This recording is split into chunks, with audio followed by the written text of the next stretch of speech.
नमस्कार, हरियाणा न्यूज देख रहे हैं आप। मैं हूं आपके साथ केशव कुमार।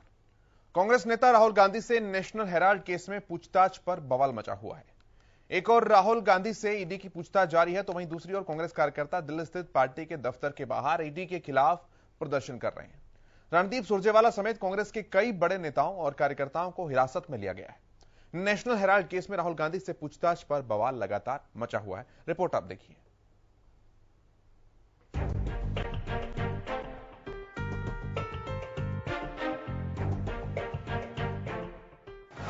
घेरे में गांधी परिवार, सड़कों पर मचा बवाल।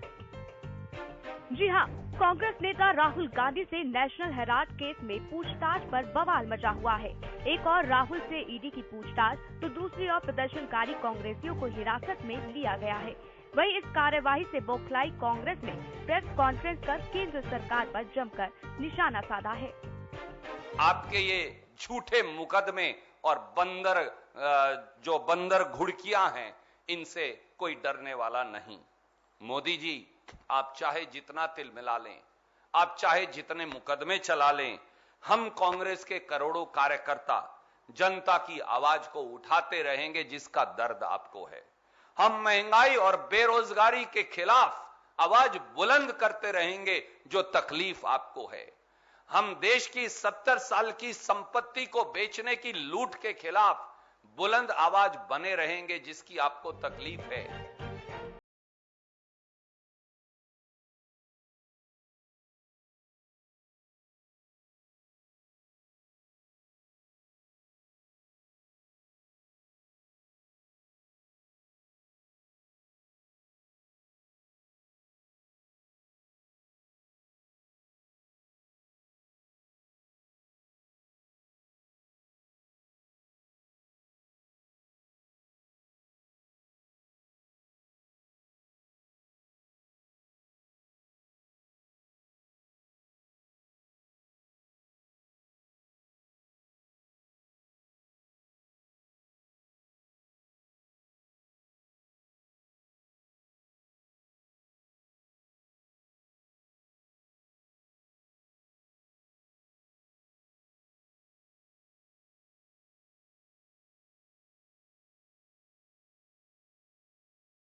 जांच किस दिशा में जा रही है यह देखना भी जरूरी है, और इसके साथ साथ जांच में सहयोग किसका कितना मिल रहा है यह देखना भी जरूरी है। कई सारे सवाल हैं जवाब तलाशने की कोशिश करते हैं। जो पैनल मेरे साथ जुड़ा है, सबसे पहले उनका परिचय आपसे कराऊं। मेरे साथ वेद प्रकाश विद्रोही जी हैं, आप कांग्रेस पार्टी के प्रवक्ता हैं। सत्यव्रत शास्त्री जी हमारे साथ जुड़ चुके हैं, आप भारतीय जनता पार्टी के प्रवक्ता हैं। और मेरे सहयोगी सुशील सिंह न्यूज रूम से मेरे साथ मौजूद हैं। बहुत स्वागत है आप सभी का। सुशील, पहला सवाल मैं आपसे ही करना चाहूंगा, अपडेट्स जरा दीजिए अभी तक की, फिर मैं वेद प्रकाश जी के पास आता हूं। बिल्कुल केशव, देखिए 1 घंटे से ज्यादा का वक्त हो गया, पूछताछ जारी है और जो जानकारी है उसके मुताबिक 55 सवाल पूछे जाएंगे। ईडी के द्वारा असिस्टेंट डायरेक्टर्स हैं वो पूछताछ कर रहे हैं और ये 55 सवाल 3 श्रेणियों में पूछा जाएगा। जो पहला श्रेणी बनाया गया है उसमें व्यक्तिगत सवाल राहुल गांधी से पूछे जा रहे हैं। उसके बाद जो कंपनी है उस कंपनी यंग इंडिया लिमिटेड उससे जुड़े हुए सवाल पूछे जाएंगे और उसके बाद एजेल एसोसिएट जर्नल लिमिटेड इससे जुड़े सवाल पूछे जाएंगे। तो निश्चित तौर पे ईडी ने समन किया है और समन के तहत इनसे पूछताछ की जा रही है। ठीक है, वेद प्रकाश विद्रोही जी मैं आपके पास आता हूं। अगर सब कुछ ठीक है सर, तो फिर हो जाने दीजिए जांच, दूध का दूध पानी का पानी हो जाएगा। सड़कों पर प्रदर्शन करना, नेताओं की हिरासत, ये कहां तक जायज है? देखिए, जांच से हम भाग नहीं रहे, जांच के लिए हम तैयार हैं। ईडी का सम्मन मिलते ही बिना कोई समय मांगे राहुल गांधी पेश हो गए। हमारा जांच से कोई मतभेद नहीं है, हमारा मतभेद है कि भारतीय जनता पार्टी ने ईडी को भाजपा का इलेक्शन डिपार्टमेंट बना दिया। ये हिंदुस्तान का पहला केस है जिसके अंदर मनी लॉन्ड्रिंग का 1 पैसा इधर से इधर नहीं हुआ, कोई लेन देन नहीं हुआ 1 रुपए का, कोई ट्रांजैक्शन नहीं हुई 1 रुपए की, किसी को नहीं मिला और फिर भी मनी लॉन्ड्रिंग का केस बना दिया। ये इस देश का पहला ऐतिहासिक केस है जिसके अंदर कोई एफआईआर नहीं है। 2012 के अंदर सुब्रमण्यम स्वामी एक प्राइवेट कंप्लेंट लेकर दिल्ली के एक निचली अदालत में गए जिसे इस्तगासा कहते हैं। इस्तगासे की प्रक्रिया है, कोई भी व्यक्ति किसी के खिलाफ कोई इस्तगासा कर सकता है। इस्तगासा करने के बाद संबंधित व्यक्ति को सम्मन दिया जाता है, जो राहुल गांधी और सोनिया जी और दूसरों को दिया। उनको निचले कोर्ट में जमानत देगी। अब 10 साल हो गया, 10 साल से सुब्रमण्यम स्वामी अपनी गवाहियां नहीं दे पाए हैं। जब तक 4 में तो केस जब आएगा ना, जब सुब्रमण्यम स्वामी पहले ये तो साबित करें कि केस भी बनता है। अभी तो निचली अदालत में ये भी तय नहीं हुआ है कि केस बनता है या नहीं बनता है। अभी तो केवल कोर्ट ये सुनवाई कर रहा है कि क्या सोनिया गांधी, राहुल गांधी और दूसरे कांग्रेस नेताओं के खिलाफ इस मामले में केस कोई बनता भी है नहीं बनता है। जब केस बनना और न बनने का ही फैसला नहीं हुआ है, कोई एफआईआर नहीं हुई है, तो ईडी कहां से आ गया? तीसरा ये बहुत रोचक है। 1 अगस्त 2014 को जैसे आपने बताया ईडी ने केस दर्ज किया। ईडी ने केस दर्ज करने के बाद स्वयं 1 साल जांच करके 2015 के अंदर इस केस को बंद कर दिया।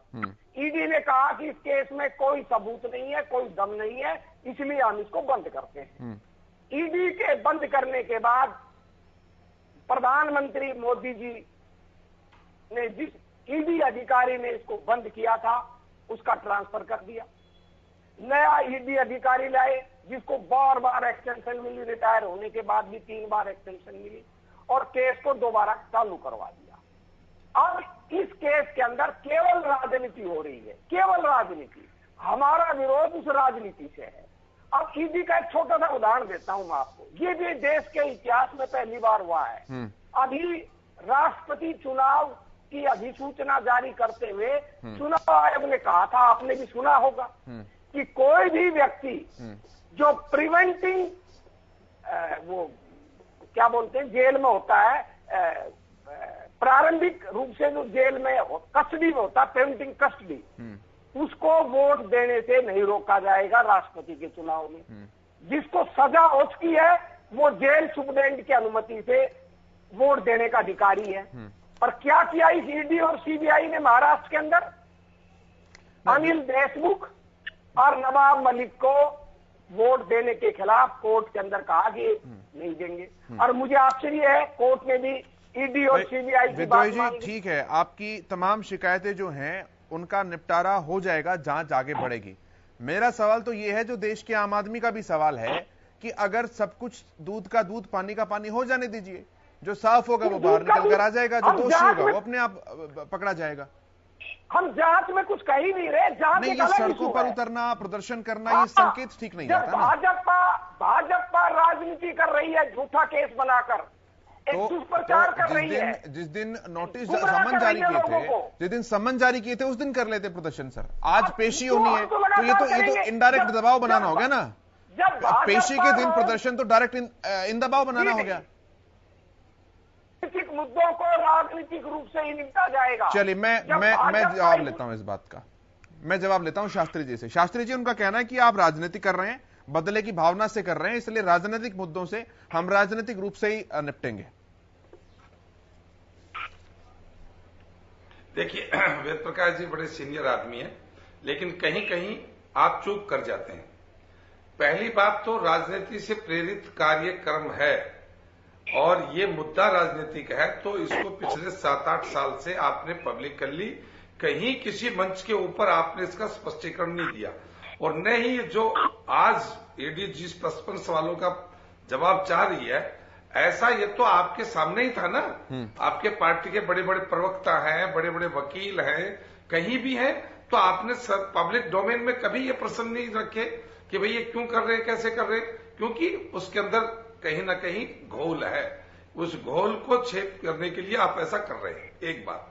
दूसरी बात, आप कोई राजनीतिक मुद्दा है, लेकिन देश की कोई भी जब जांच करती है तो रोड पर आने का मतलब एक ऐसा व्यक्ति जो अभी छिछलेदार राजनीति करने वाले लोग होते हैं। नहीं तो राष्ट्रीय स्तर की जो जांच एजेंसियां हैं वो किसी व्यक्ति से प्रभावित नहीं होती। आपने स्वयं स्वीकार किया कि ईडी ने बंद कर दिया, लेकिन फिर दूसरे ऑफिसर ने उठाया, तो यदि उसमें दम नहीं होगा तो वो भी बंद कर देगा। ये राजनीति के द्वारा कहा जाता है तो करते नहीं। ईडी, सीबीआई ऐसे स्तर के ऑफिसर्स होते हैं जो स्वविवेक से भी काम करते हैं, और उनको यदि कुछ नहीं मिलेगा तो अगला क्या करेगा। इसलिए आपको रोड पर आना और इसको राजनीति प्रेरित बताना, ये आपकी इस असलियत को छिपाने से नहीं रोक पाएगा। अब मैं आता हूं दूसरी बात के ऊपर कि आज के प्रधानमंत्री जो विश्व नेता बन चुके, कभी जब गुजरात के मुख्यमंत्री थे, इनके रहते जो गोधरा के दंगे हुए, जिसके अंदर कांग्रेस के बड़े नेताओं के नाम और सामने आया, किस प्रकार से एक रेल के डिब्बे को टारगेट करके जलाया गया, जिंदा जलाया गया, और उसके बाद दंगे हुए, उनके अंदर नरेंद्र मोदी को कितनी जांच एजेंसियों के सामने पेश होना पड़ा। वो तो मुख्यमंत्री थे, आपका नेता तो कोई मुख्यमंत्री मंत्री कुछ नहीं, केवल और केवल एक सांसद है। और सांसद के नाते भी यदि जांच एजेंसियां पूछने में ऐतराज करती हैं, तो उस समय कांग्रेस की जो सरकार थी वो चुने हुए दूसरी बार तीसरी बार के मुख्यमंत्री से बार बार जांच एजेंसियों ने एजेंसी में किया कि नहीं किया, लेकिन नरेंद्र मोदी और उनकी पार्टी ने कभी रोड को आकर विरोध नहीं किया कि तुम ऐसा क्यों कर रहे हो। उनको पता था कि जांच एजेंसियां यदि किसी को डाउट है तो हम उसमें सहयोग कर रहे हैं और दूध का दूध और पानी का पानी आ जाएगा। आज दुनिया के सामने उदाहरण है। तो आप ऐसी राजनीति क्यों नहीं करते? यदि भाजपा करती है तो कोई भी जांच एजेंसी स्वतंत्र रूप से, आप हमें किसी भी नेता को बुलाएं। क्यों सोनिया जी कोरोना पॉजिटिव होगी 2 दिन के बीच में ही, आज नोटिस मिला, दूसरे दिन कोरोना पॉजिटिव होगी, तो इसका मतलब कहीं ना कहीं बीमारी है ना, और उस बीमारी को छिपाने के लिए आप इधर उधर के सहयोग ले रहे हो, जनता को आप रोड पर ला रहे हो, उनको भी आप बचकानी हरकत सिखा रहे हो। इसलिए राजनीति शब्द तो आप इसलिए भूल जाओ क्योंकि इस देश के अब चुने हुए प्रधानमंत्री और तब के चुने हुए मुख्यमंत्री के खिलाफ आपने देश की ऐसी कोई जांच एजेंसी और कोई ऐसा कोर्ट नहीं छोड़ा जहां आप और आपके वकील गए नहीं हो। और आज जो स्थिति है वो एक चुने हुए आपके सांसद हैं, और सांसद की मर्यादा के तहत उनसे देश की कोई भी जांच एजेंसी बात करती है। जब मनी लॉन्ड्रिंग का है तो वो साबित वो करेगा, नहीं होगा तो साफ हो जाएंगे। क्या दिक्कत है उसमें आपको? शास्त्री जी, इसलिए इतने गंभीर विषय को लेकर और विद्रोही जी जो हल्के ढंग की बातें करते हैं, उनके व्यक्तित्व को शोभा नहीं देती है बात। ठीक है वेद प्रकाश विद्रोही जी, मैं जवाब लेता हूं आपसे, और यह सवाल स्मृति ईरानी का भी है। सुरजेवाला जी ने जब कहा कि ना गांधी डरे थे ना उनके उत्तराधिकारी डरेंगे, तो उनके बाद ये सवाल कर रही है भारतीय जनता पार्टी कि 2010 में जो 5 लाख रुपए से अपने यंग इंडिया लिमिटेड कंपनी की शुरुआत की थी, जिसको लेकर पूरा मसला है, 75% शेयरिंग राहुल गांधी जी के पास है, बाकी की 25 जो है वो सोनिया गांधी, मोतीलाल वोरा, ऑस्कर फर्नांडिस और सैम पित्रोदा के पास है। तो वहां पूरा का पूरा जो मसला है, या तो आप पब्लिकली इलैबोरेट कीजिए उसे, अब ना तो जनता समझ पा रही है, और ईडी जब समझने की कोशिश कर रही है तो आप प्रदर्शन कर रहे हैं। देखिए, पहले तो मुझे आश्चर्य है, भाजपा प्रवक्ता शास्त्री जी अपने ही प्रधानमंत्री को झूठा साबित कर रहे हैं। वो कह रहे हैं कि सोनिया गांधी ने कोरोना का बहाना कर लिया। अगर सोनिया गांधी ने कोरोना का बहाना किया था तो देश के प्रधानमंत्री ने क्यों ट्वीट कर देश को बताया कि सोनिया गांधी कोरोना पीड़ित है? क्या प्रधानमंत्री भी झूठे हैं क्या? कुछ शर्म करो शास्त्री जी, कम से कम बीमारी के ऊपर तो इस तरह की असंवेदनशील टिप्पणियां मत करो। और जहां तक दूसरा सवाल है, इन्होंने कहा मोदी जी के खिलाफ मुकदमे चले थे, भाजपा ने प्रदर्शन नहीं किए। शास्त्री जी किसे बेवकूफ बना रहे हो? 1 महीना पार्लियामेंट नहीं चली थी इस मुद्दे के ऊपर। आप पार्लियामेंट का रिकॉर्ड उठाकर देखिए। और केशव जी, आप पत्रकार हैं, आप अपना रिकॉर्ड उठाकर देख लीजिए। गुजरात के अंदर इस पर कितने प्रदर्शन हुए थे मोदी जी को बुलाने पर? पार्लियामेंट 1 महीना चली थी या नहीं चली थी? अब अगली बात ना था, बिल्कुल सर, पार्लियामेंट रुकी थी और उस समय भी भाजपा ने इसे बदले की राजनीति कहा था, राजनीति कहा था। बदले की बताओ। लेकिन पॉइंट ये ना सर, पॉइंट ये है, चाहे बदले की राजनीति कहा चाहे कुछ, भाई जितनी भी केंद्रीय एजेंसियों ने जांच की, उस केंद्रीय एजेंसियों के सामने जो है नरेंद्र मोदी पेश हुए, मुख्यमंत्री रहते हुए पेश हुए। हम भी तो पेश हो रहे हैं, हम भी तो पेश हो रहे हैं। ये कह रहे ना हमने प्रदर्शन नहीं किया, मैंने उसका जवाब दिया है क्यों? हम भी तो पेश हो रहे हैं। मैंने ये तो नहीं कहा नरेंद्र मोदी पेश नहीं हुए, मैंने ये तो नहीं कहा। मैंने कहा मतलब जांच अगर आगे बढ़े तो कांग्रेस को कोई परेशानी नहीं है ना इसमें? नहीं, कोई परेशानी नहीं है, करो जांच। और दूसरी बात, आपने सवाल पूछा आज का स्मृति ईरानी का, मुझे आश्चर्य होता है। भाजपा में बहुत पढ़े लिखे लोग हैं, बड़े कानूनविद लोग हैं, क्या उनको एक ऐसी महिला मिली, जिस फर्जी डिग्रीधारी महिला जो 8 साल से अपनी डिग्री को छुपाने के लिए कोर्टों का सहारा ले रही है, वो कानून की बात बताएंगी? विद्रोही जी, विषय पर आ जाओ, समझ ले, कानून तो विषय पर आओ, विषय पर। मैं फिर विषय बात पर मुद्दे की बात कर रहा हूं, मैं मुद्दे की बात कर रहा हूं। नेशनल हेराल्ड पर आइए, मैं उसी पर आ रहा हूं जो आपने सवाल पूछा, उसी पर तो आ रहा हूं कि उन्होंने जहां सवाल पूछा उसी की बात कर रहा हूं कि वो जान तो लेती कि सेक्शन 25A में जो भी कंपनी रजिस्टर्ड होती है वो होती क्या है? सेक्शन 25A में रजिस्टर्ड कंपनी में नो प्रॉफिट नो लॉस की कंपनी होती है। उसमें कोई शेयर होल्डर 1 रुपए का भी डिविडेंड नहीं ले सकता, किराया नहीं ले सकता, भत्ता नहीं ले सकता, मीटिंग अटेंड करने का, यहाँ तक कि चाय का खर्चा भी नहीं ले सकता। वो नो प्रॉफिट नो लॉस की कंपनी होती है। और वो इसलिए बनाई थी, सब कंपनियां, आपकी भी तो कंपनी है मीडिया की, आप अपनी कंपनी से पूछ लीजिए। 90 करोड़ का किताबों के अंदर लोन हो गया। अब उस लोन को साफ करने के लिए, इक्विटी को साफ करने के लिए वो लोन ट्रांसफर हुआ, जो एक वेल एस्टेब्लिश प्रैक्टिस है कंपनीज की, वो हमने किया। आज भी एजीएल की कंपनी का संपत्तियां एजीएल के ही नाम है, यंग इंडिया के नाम कोई कंपनी का संपत्ति नहीं गई है, सारी एजीएल के ही नाम है। और जितने भी सवाल हमसे पूछेगी ईडी, उनका हम जवाब देंगे, हम जवाब से नहीं भाग रहे। परंतु हम ये कह रहे हैं कि भारतीय जनता पार्टी विगत 8 सालों से ईडी, सीबीआई, आईटी का प्रयोग कर रही है। और मैं नहीं कह रहा, खुद नहीं विद्रोही जी, वही बदले वाली बात आ जाती है, वही बदले वाली बात आती है। सुनिए तो सही प्रकाश जी, आखिरी टिप्पणी। आज से 15 दिन पहले देश के सर्वोच्च मुख्य न्यायाधीश ने टिप्पणी की है कि भाई ईडी सीबीआई कर क्या रहे हैं? क्या इनको एक वर्ग के लोगों के खिलाफ ही केस मिलते हैं? क्या जो सत्ताधारी लोग हैं उन्होंने 8 सालों के अंदर कोई गलत काम नहीं किया है? उनके यहाँ तो कभी रेड नहीं होती। ये तो सत्ता को वरदान प्राप्त है सर, ये तो सत्ता को वरदान प्राप्त है कि उनको कमियां जो विपक्ष में दिखती है। आप थे जब आपको भी दिखी थी, अब ये है तो इन्हें भी दिखने लगी। मैं कह रहा हूँ CBI chief justice of India, मैं नहीं कह रहा ये बात। चीफ जस्टिस ऑफ इंडिया कह कौन रहा है? चलिए ठीक है, मैं शास्त्री जी के पास आऊंगा, उससे पहले मैं सुशील के पास एक बार आ रहा हूं। सुशील, राजनीति से प्रेरित पूरा का पूरा मसला मामला बताया जा रहा है, लेकिन अब मनी लॉन्ड्रिंग और जैसा कि वेद प्रकाश जी की बात अगर ठीक माने, इसमें एक भी एफआईआर अभी तक जांच नहीं हुई है। अगर वाकई सब कुछ दूध का दूध पानी का पानी है, सब कुछ दूध का धुला है, पाक साफ है, तो फिर क्यों इतना बवाल है? नहीं, देखिए, दो चीज समझना आवश्यक है। एक जो शेयर की बात है, पहले कह रहे थे, मैं एक सवाल पूछ रहा हूं जो कांग्रेस प्रवक्ता हैं, क्योंकि मुझे अपने ज्ञानवर्धन के लिए मैं जानना चाहता हूं, जिस कंपनी एक्ट का आप जिक्र कर रहे थे, registration of company act section 25, वो ये भी कहता है कि अगर किसी कंपनी का शेयर आपके पास ज्यादा है, अगर 50% से ज्यादा शेयर आपके पास है उस कंपनी का, तो उस कंपनी की जितनी भी संपत्ति है उस पे आपका मालिकाना हक होता है, अगर वो कंपनी का, ये भी एक्ट के नीचे लिखा हुआ है। तो इसका भी मैं हो सकता है कि सर 50% से ज्यादा शेयर किसी के पास भी नहीं है। राहुल गांधी के पास 75 है सर। मैं एक minute, Keshav, let me complete my voice sir. Okay Sushil, ये जो मामला, अब कितना शेयर है ये सुन लीजिए आप।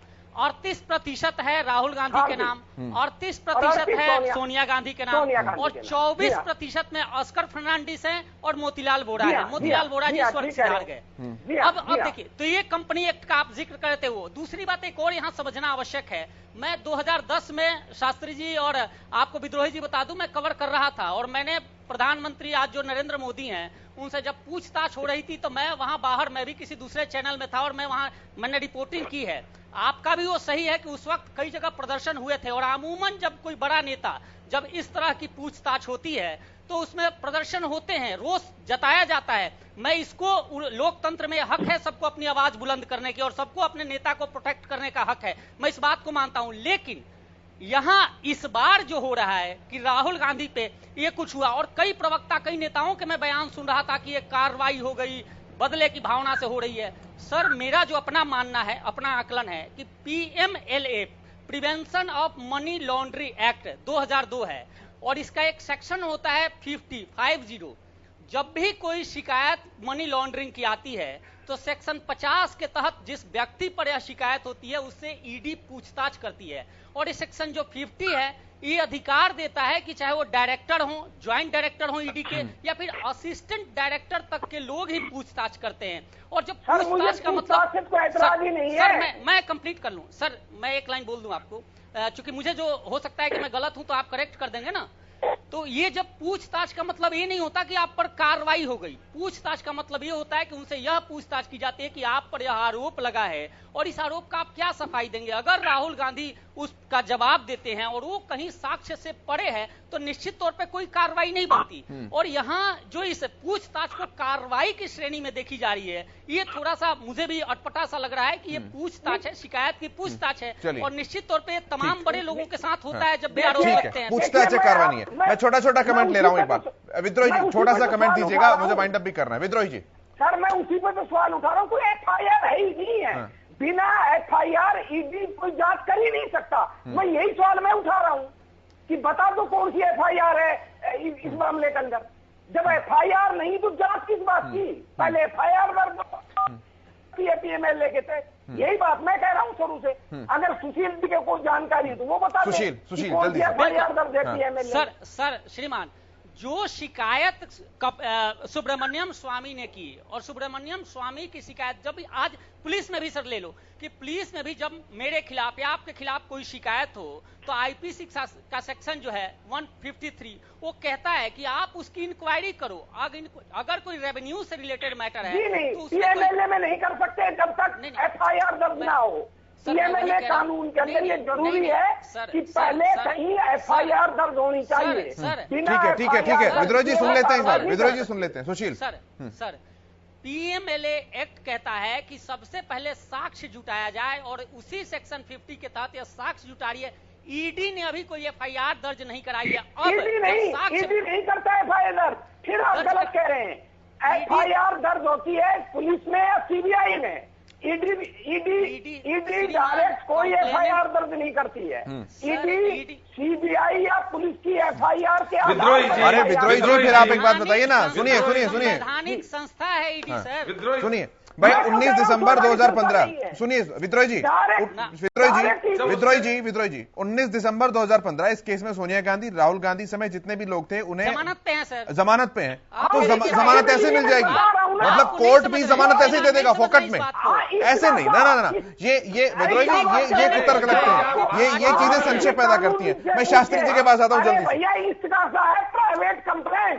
प्राइवेट कंप्लेंट कोर्ट के अंदर। चलिए ठीक है शास्त्री जी कानून की बात कीजिए। ठीक है विद्रोही जी, शास्त्री जी देखिए, ये किसने कहा कि ईडी एफआईआर दर्ज करेगी, उस एफआईआर दर्ज के तहत काम होगा? ईडी तो साक्ष्य जुटाने की एजेंसी है। जिस कंप्लेनेंट ने कंप्लेंट की है कि मनी लॉन्ड्रिंग का केस बनता है, तो उस केस को जांच कौन करेगी? एजेंसी, वो ईडी करती है। और वो कोई ये नहीं कह रही कि हमने एफआईआर दर्ज कर दिया, हम कर सकते हैं। वो तो जो शिकायत आई है उस शिकायत से पूछ रहे हैं, उस पूछताछ में साक्ष्य मिल गए तो आगे बढ़ जाएगी, साक्ष्य नहीं मिले तो पीछे हट जाएंगे। इसमें तो कोई बात नहीं है। ठीक है, आप एफआईआर कौन दर्ज करेगा, कौन पूछताछ करेगा? अरे एक आपसे संबंधित एक डिपार्टमेंट के पास रिपोर्ट कंप्लेंट आई है, तो साक्ष्य जुटाना। ठीक है, सुशील वाली बात है, इसे पूछताछ की श्रेणी में रखना चाहिए, कार्रवाई की श्रेणी में नहीं रखना चाहिए। और ये कार्रवाई की श्रेणी में रखकर ऐसा नहीं, विपक्ष भी तो हो सकता है ना सर कि ये कार्ड खेल रहा हो कि सरकारी एजेंसियों का दुरुपयोग किया जा रहा है। पूछताछ सहमत इस बात को तो बस पूछताछ ही है, अभी तो पूछताछ है सर, अभी तो केवल पूछताछ है। चलिए बहरहाल जो भी निष्कर्ष होगा हम फिर बात करेंगे। आप सभी का बहुत शुक्रिया इस चर्चा में शामिल होने के लिए, अपना कीमती समय देने के लिए। शास्त्री जी, विद्रोही जी, सुशील, बहुत शुक्रिया, बहुत धन्यवाद। मेरे साथ इतना ही, देखते रहिए हरियाणा न्यूज।